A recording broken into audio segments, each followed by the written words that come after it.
Morning mga idol. Morning sa tanan. Happy Sunday.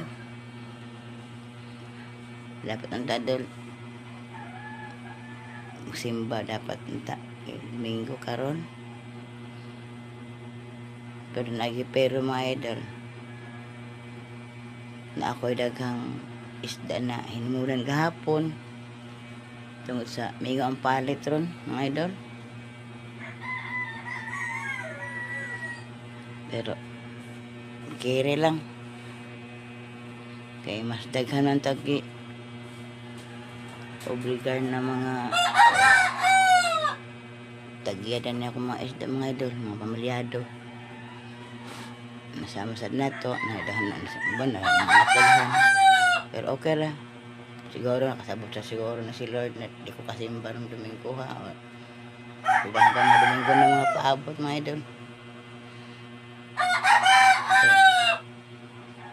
Tinda naman ko paingon. Sa kapoy kayong lawas mga idol pero kung mo kay obligasyon naman nato ni go lang.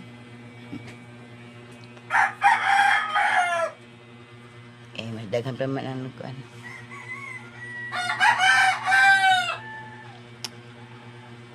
Kasabot si Lord siguro sa sitwasyon na ako ron.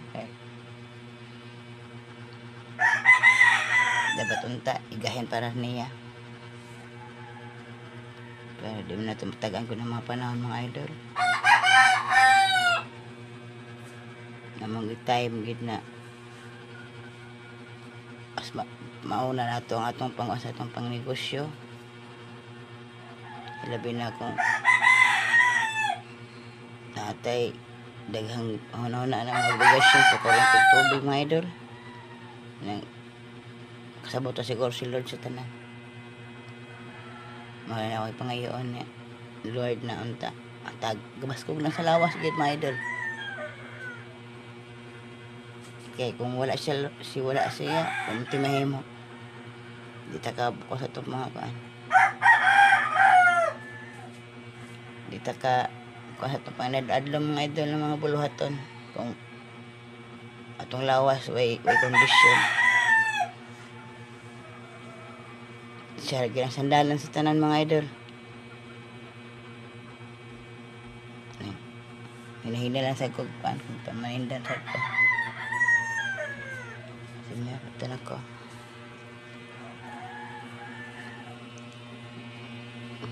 Medyo kapoy pag ito na mga idol.